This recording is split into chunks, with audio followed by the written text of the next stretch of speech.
O resultado da operação 2 elevado à terceira vezes 5 à segunda vezes 4 elevado à primeira é... Bom, aqui então nós temos potências, né? 2 elevado à terceira é a mesma coisa que 2 vezes 2 vezes 2 é igual a 8. É o 2 repetido como fator 3 vezes. Não é 2 vezes 3, tá? É 2 à terceira. 2 vezes 2 vezes 2. 5 ao quadrado. 5 vezes 5, que é igual a 25. Vezes 4 a primeira. É o 4 repetido como fator uma vez só. Então é o 4 mesmo. Então, aí você pode multiplicar o 25 vezes 4, que dá 100, e depois multiplicar por 8. Ou 8 vezes 25, e depois multiplicar por 4, tanto faz. A ordem dos fatores não vai alterar o valor final, tá? Então, vou multiplicar o 25 pelo 4, que é mais prático. 4 vezes 25 dá 100. E 8 vezes 100 é igual a 800. Então, 800 é o resultado da operação, que está na alternativa D, alternativa correta, ok? O armazenamento de dados em computadores utiliza potência na base 2. Um arquivo com 2 elevado à décima potência corresponde a 1 kilobyte. Essa potência equivale a... Bom, nós temos que transformar 2 elevado à décima é igual a 1 kilobyte. 2 elevado à décima é 2 vezes 2 vezes 2 vezes 2, 10 vezes, né? Repetir.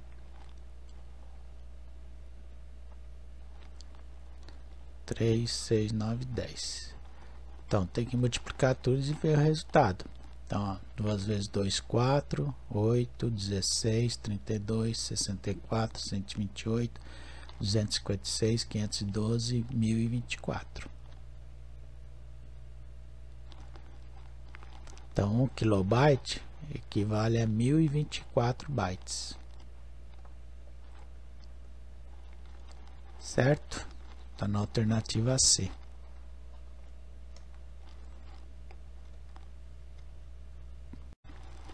Bento aprendeu que há frações que geram dízimas periódicas.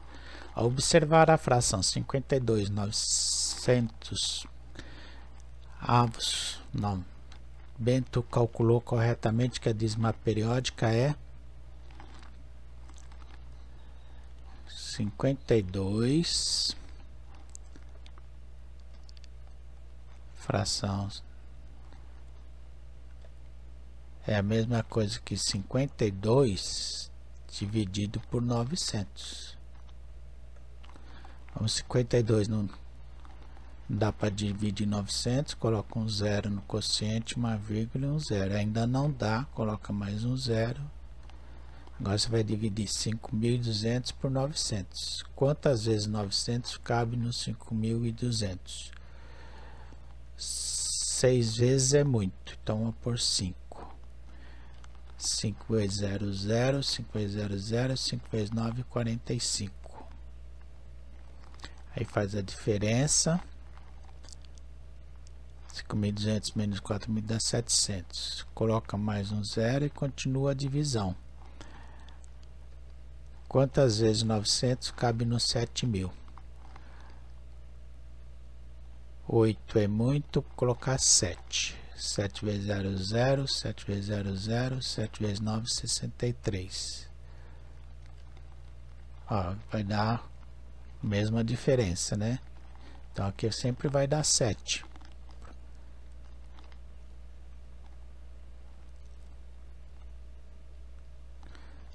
Sempre vai dar 7, é de infinito. Então, 52.900 sobre 900 é a mesma coisa que 0,57, com 7 repetindo, que é a dízima. Alternativa B. Tomar cuidado aqui, olha. Vendo? tem mais um zero, tá bom? Pamela, ao dividir dois números inteiros positivos, obteve a dízima periódica 125,5555 até o infinito. A fração geratriz dessa dízima pode ser identificada corretamente como? Olha, aqui você tem as alternativas. Você pode fazer uma por uma, dividir, ver qual que corresponde a esse número, ou então usar aquela tática que nós fazemos sempre para determinar uma dízima periódica. Então vamos chamar de x o número 125 que foi dado, vírgula 55, finito. Como a primeira casa depois da vírgula sempre repete, que é o 5, nós vamos multiplicar esse número por 10. Então vai ficar 10 vezes x, vai ser igual, multiplicando aqui por 10, 2, 5, 5, e depois continua as mesmas casas até o infinito, tá vendo? E vamos subtrair. Ó, 10x menos 1x é 9x, 9 vezes x, igual. Aí faz, ó, 1255 menos 125. Vou fazer aqui, ó, 0, 5 menos 2, 3, 2 menos 1, 1. 1130. A parte decimal some, que ela é igual, depois da vírgula são iguais. Então, esse menos esse vai dar 0. Então, só fica 1130. Então, nosso x, que é o nosso número aqui, vai ser igual a 1130 dividido por 9, que já está em forma de fração. Isso está na alternativa C, ok? Sendo a área de um retângulo fixado em 36 cm², observa-se na tabela a seguir algumas possibilidades de medidas para o comprimento e sua respectiva largura. Então, comprimento e a largura. Tem-se que, neste caso, a sentença algébrica que relaciona o comprimento C em centímetros com a largura L é... Então, vamos identificar, olha. Quando você multiplica o comprimento vezes a largura, você obtém a área da figura. No caso aqui é um retângulo, né? Ó, é um retângulo. Então, um retângulo assim, por exemplo. Você tem o comprimento e a largura. Você multiplica o comprimento pela largura, você obtém a área. Tá?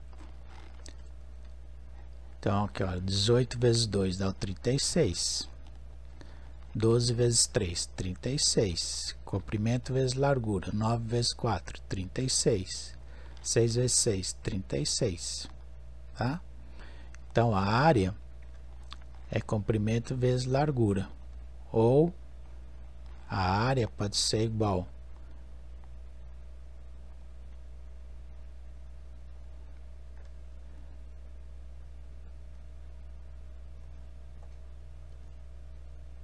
ou você pode tirar que o comprimento é igual à área dividido pela largura, ou que a largura é igual à área dividido pelo comprimento, tá?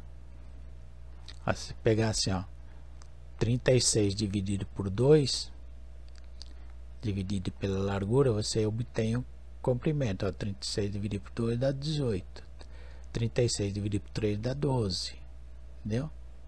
Você faz ao contrário, ó, 36 dividido pelo comprimento por 18 te dá a largura.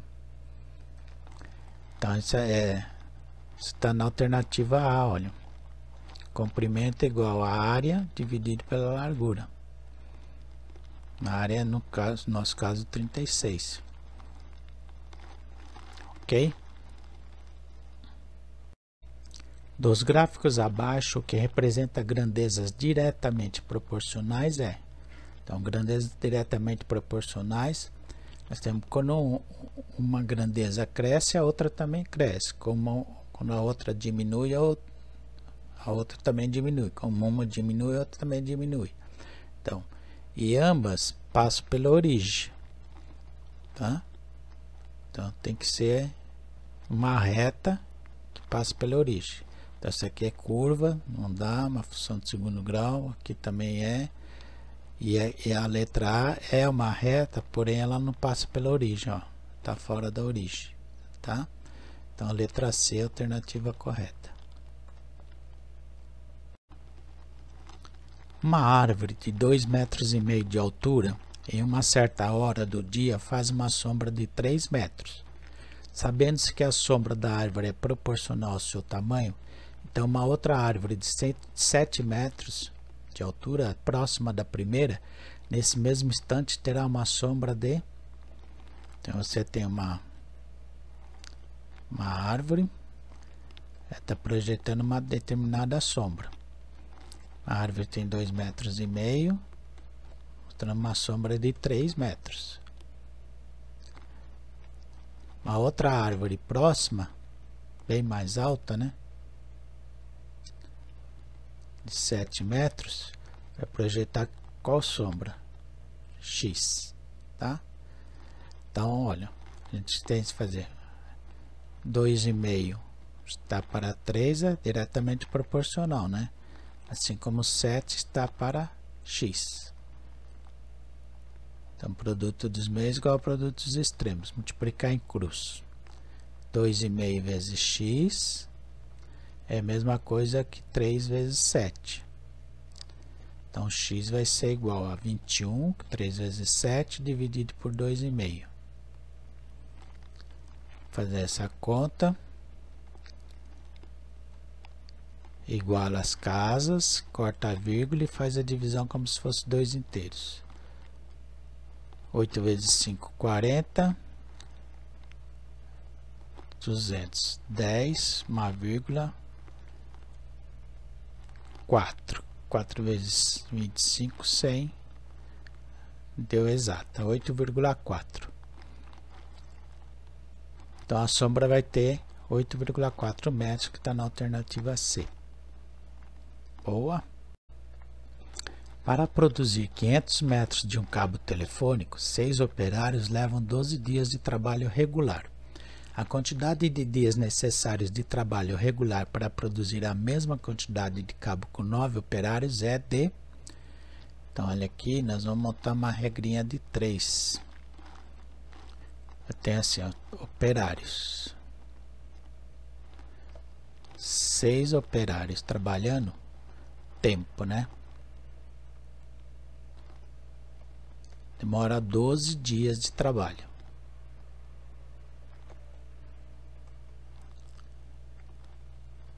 A quantidade de dias necessários, quantidade de dias, vai ser o x, certo? E trabalho regular para produzir a mesma quantidade de cabo com 9 operários, vai ser quanto? Então, olha, vamos colocar uma setinha aqui para indicar o sentido. Se você tem mais operários para trabalhar, você vai precisar de mais tempo ou menos tempo? Menos tempo, né? Então, olha, você vai aumentar o número de operários, no entanto, vai diminuir o tempo. Então, quando um aumenta e a outra diminui, nós temos uma inversamente proporcional, tá? Então, nós vamos resolver assim, 12 está para x, assim como 9 está para 6, a gente inverte, ó, porque ele é inversamente proporcional. Então, fazendo, ó, multiplicando em cruz, 9 vezes x é a mesma coisa que 6 vezes 12. Então, x vai ser igual a 72 dividido por 9, x é igual a 8 dias. Então, alternativa D.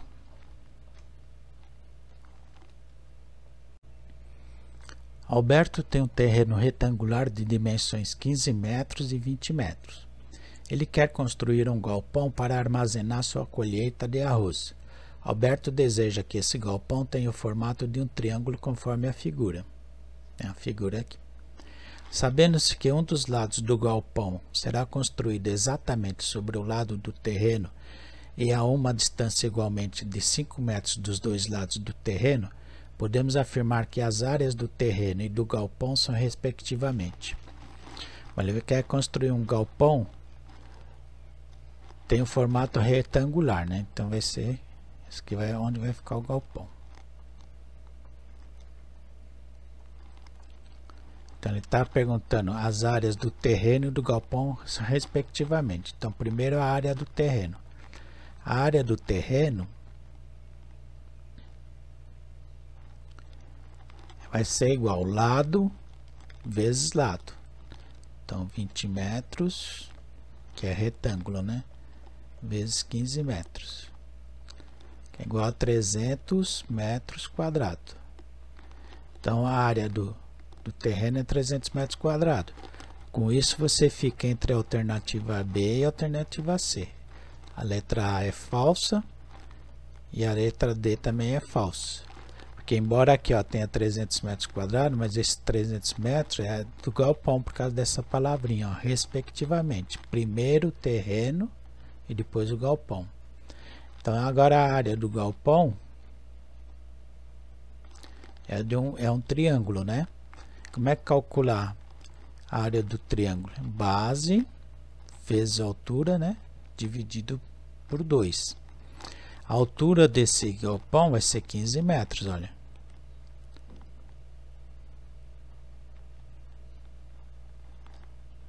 E a largura dele, a base aqui, vai ser, olha, 20 metros menos 10 metros. 5 de cada lado, tá vendo? Vai ser de 10. Então, a área desse galpão vai ser 10 metros da base vezes a altura, que é 15, dividido por 2, que é a área do triângulo, né? Então vai ser 150 dividido por 2, 75 metros quadrados. Alternativa B de Brasil.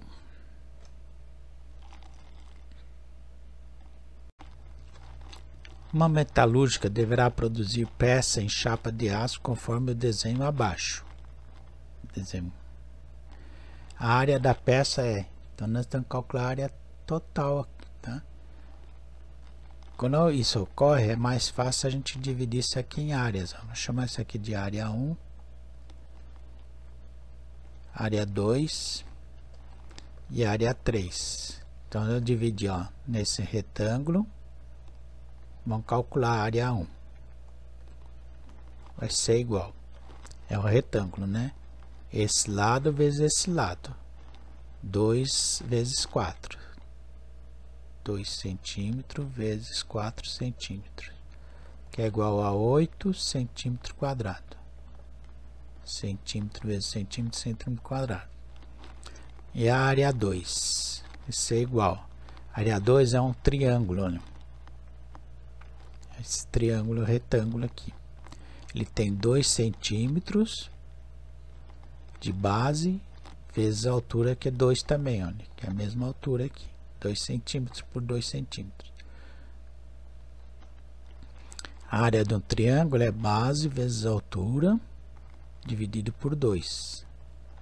2 vezes 2, 4, dividido por 2, 2 centímetros quadrados.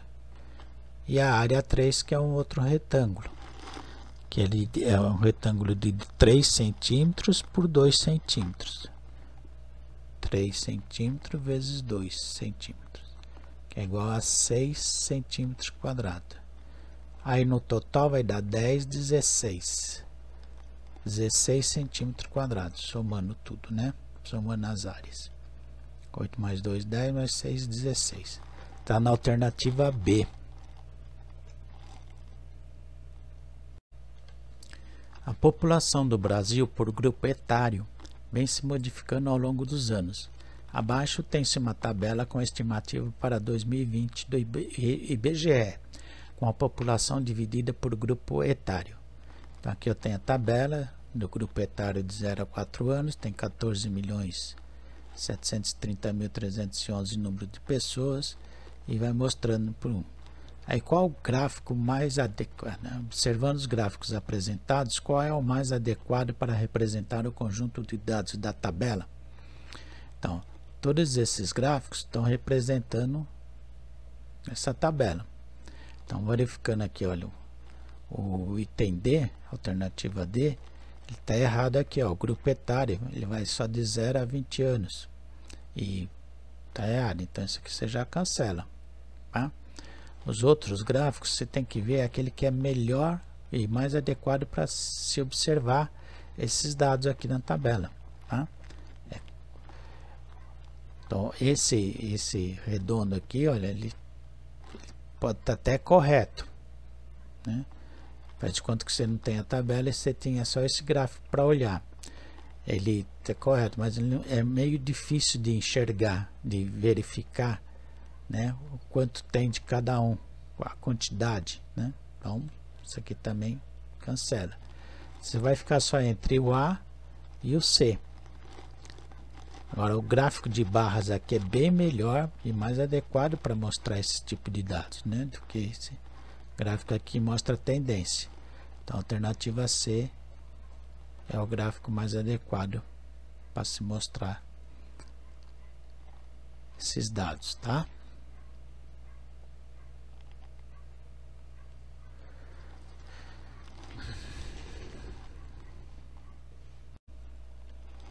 Um clube fez uma pesquisa entre seus 1.500 associados para determinar os esportes que eram mais praticados. Aqui você tem a tabelinha, porcentagem dos esportes praticados pelos associados, futebol, vôlei, o número de pessoas e a porcentagem de pessoas. Depois você tem os gráficos mostrando isso, tá? Observando os gráficos 3D acima, o que é mais adequado para representar o conjunto de dados da tabela em relação à porcentagem de pessoas que praticam determinado esporte é o D. Ora, quando você tem gráfico assim envolvendo porcentagem, o mais adequado é o gráfico de setor, tá? Que é o gráfico da alternativa A, de alternativa B.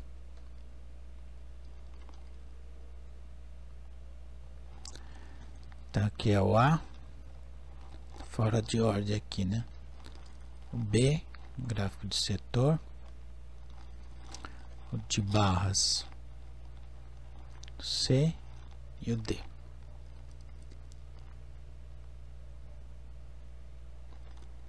Ok? Marcos escreveu em seu caderno a sequência 55, 47, 40, 34, 29. Ele mostrou esses números para sua amiga Mariana e pediu para ela descobrir os dois próximos números. Os números corretos que a Mariana encontrou foram... Então nós temos aqui uma 55,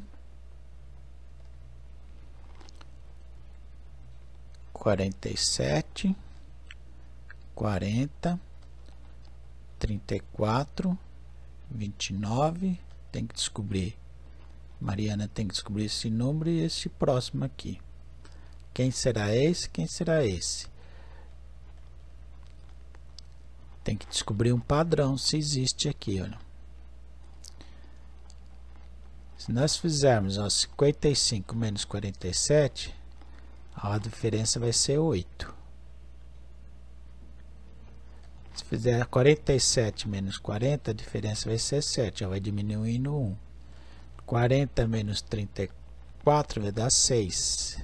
34 menos 29 dá 5. Quer dizer que 29 menos 4 te dá o próximo número. Então aqui o próximo vai ser 25. Vai diminuindo 8, 7, 6, 5, 4, 3 e assim por diante. Então aqui vai ser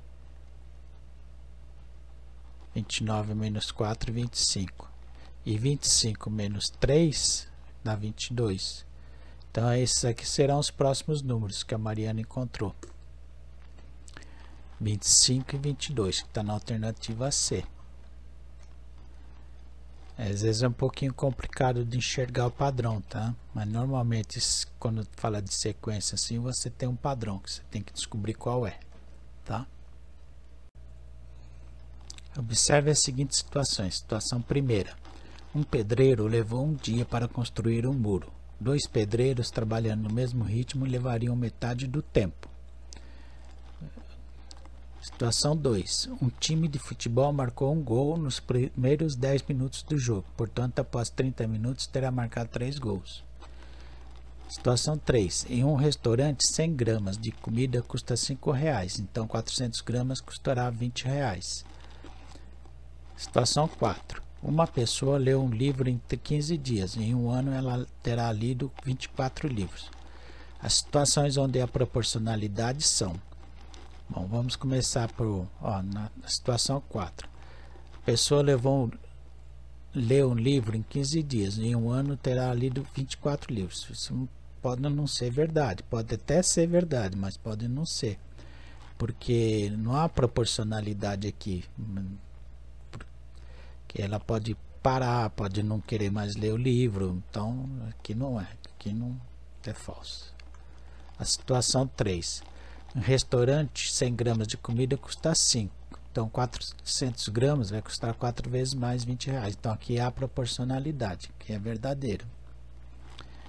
Situação 2. O time de futebol marcou um gol nos primeiros 10 minutos de jogo. Portanto, após 30 minutos... Não, isso aqui não é verdade. Pode ser que depois, nos 30 minutos, ele leve até gols, nem faça, né? Então, é falso também. E a situação 1. O pedreiro levou um dia para construir um muro. Dois pedreiros trabalhando no mesmo ritmo levariam metade do tempo. Isso aqui é verdade. É uma proporcionalidade inversa aqui, né? Então é verdadeiro esse aqui também. Então, só 1 e 3 que é a proporcionalidade nas situações descritas, tá? 1 e 3 está na alternativa B. Mariana e Cláudio trabalham na mesma empresa. Ela recebe um salário de R$1.500 e ele R$1.000. Se Cláudio obteve um aumento de R$100, para manter a proporcionalidade, o salário de Mariana deverá ser de... Bom, então se a proporção, né? R$100 de aumento sobre 1.000, que é o salário do Cláudio. Tem que ser proporcional ao aumento da Mariana, que ela recebe 1.500. Então vai ser X, né? Então 1.000 vezes X é a mesma coisa que 100 vezes 1.500. 1.000 vezes X é igual a 100 vezes 1.500. Então X vai ser igual a 1.500 vezes 100 sobre 1.000. Cortando os 3 zeros, simplificando, né? Então X deve ser 150. Então, para garantir a proporcionalidade, a Mariana deve receber R$150 de aumento. Com mais 1.500 que ela já recebia, né? Então, ela passou a receber 1.650. O salário de Mariana deverá ser de 1.650, que está na alternativa A. Ok? A tabela abaixo se refere à porcentagem de pessoas desocupadas no Brasil, por faixa etária, no quarto trimestre de 2019. Os gráficos de setores abaixo contêm os valores dos ângulos centrais de cada faixa etária. O gráfico que melhor representa os dados da tabela é...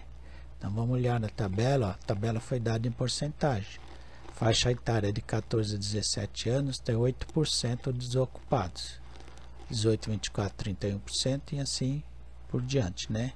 Fazendo um total de 100% dos desocupados.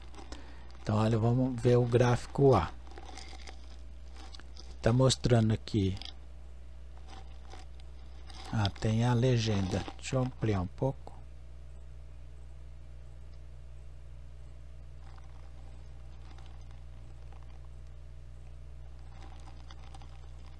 Letra A, olha, 18 graus para a faixa etária de 14 a 17 anos, é 8%. Então, o que nós temos que fazer? Como a circunferência tem 360 graus, que corresponde a 100%, o total, né? Então, 8% vai ser o nosso x. Então, fazendo a regrinha de 3, né, proporção, x vai ser igual a 8 vezes 360 dividido por 100. Então, x é igual, corta os dois 0, 8 e 6, 48, 1, 4, 8, 3, 24, 8 e 6, 48, 1, 4, 8, 3, 24, 28. Divide por 100. Então dá 28,8 graus. Então eu tenho que ir na primeira faixa aqui de 14 a 17 anos, eu tenho que encontrar o gráfico que tenha 28 graus aqui. Ou 29, né? Então a letra A já é falsa, olha, que essa aqui está falsa. A letra C também. E a letra D, a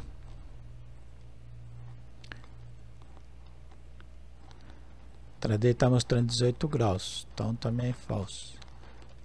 Então, com certeza, a alternativa certa é a alternativa B. Só tem uma alternativa correta, mas aí você pode, por exemplo, pegar, olha, de 60 anos ou mais, 3%, né? Aqui, cada 1% dá, fica mais fácil aqui, olha, 360, 100%, né? 1% corresponde a x, quer dizer que x é igual a 3,6 graus. Cada 1% dá 3,6 graus no gráfico. Como aqui eu tenho 3%, multiplicando por 3 dá 3 vezes dá 10,8 graus, que é mais ou menos 11. Ó. Então tá certo aqui também, ó. A faixa de 60 anos, que é essa cor aqui, legenda. Mesma coisa, ó. Aqui é 18 a 24 anos, 31%. Então 31 vezes 3,6, né? Vai passar de 100%, que seria 18, 24, ó, 112, ó, certinho. Então alternativa B, tá? Então dá para calcular todos os setores aqui do nosso gráfico.